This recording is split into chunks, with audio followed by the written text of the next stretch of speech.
Hi, my name is Sean, and I'm one of the Buckynet administrators for the College of Letters and Science.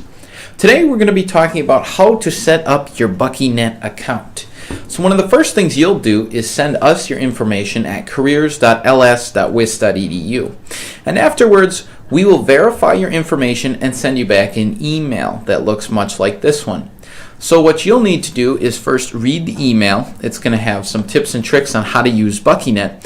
And then you're going to want to come to this area here where you have your username, which is your email, followed by a password in the form of this link. So you can click on the link and it'll take you to your Buckynet account. And it's going to prompt you for a password for the first time. So what you'll need to do is enter your password, and we typically recommend students use their NetID password, so it's something easy to remember. So I'll enter mine now, and then verify it. And then once you're done, you're going to want to click Save.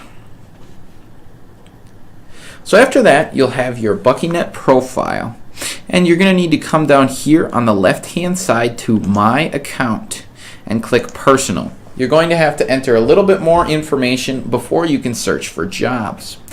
So you can verify your student ID and name are correct. Come down and look at your email as well as your phone number. And then you can come to your status. Now your status is going to tell the Buckynet Analytics what kind of jobs you're looking for. Whether you're looking for full-time employment or an internship, it'll help match up those jobs to you.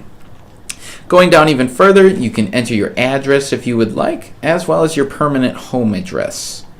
And once you're done, you can click Save Changes and Continue, and it'll take you to the academic section of your profile. So one of the first things you'll see is your GPA. Now you should enter your most current GPA as it appears on your resume. So employers can match up your GPA to your resume and see it's the same. Now you're also going to want to put your college and your status. So if you're an alumni versus a student, and your majors.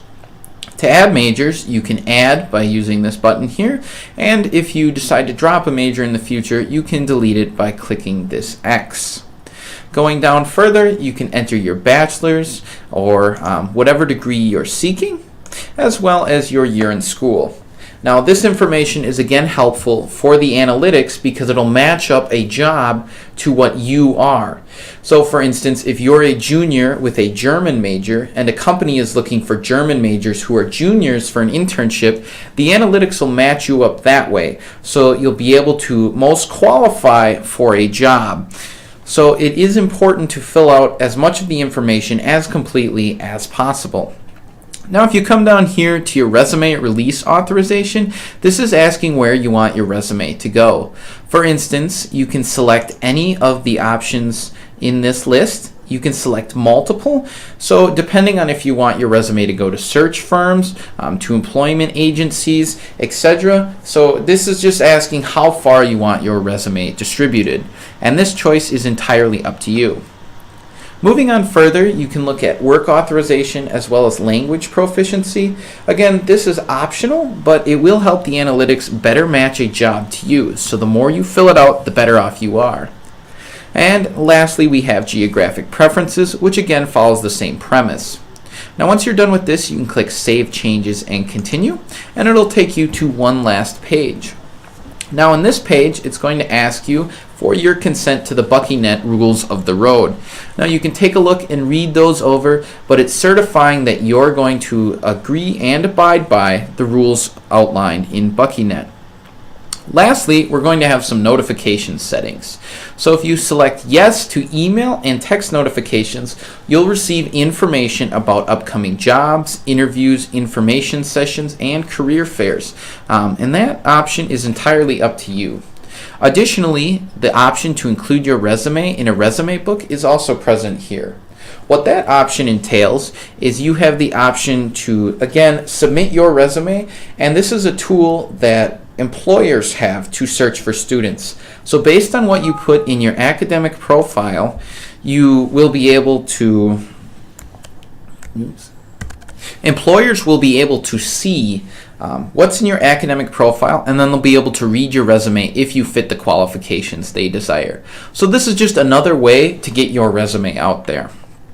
Now you can click Save Changes and Continue, and it'll ask you to upload a default resume.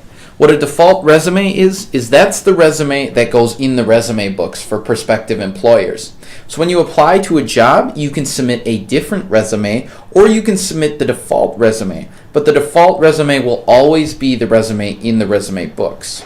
So if you want to add a new resume, you can do that here. And that sums up how to set up your Buckynet account. If you have any questions, you can respond to the email with your username and password. Otherwise, you can let us know here at Letters in Science Career Services. I hope you enjoy your Buckynet account. Thank you, and have a good day.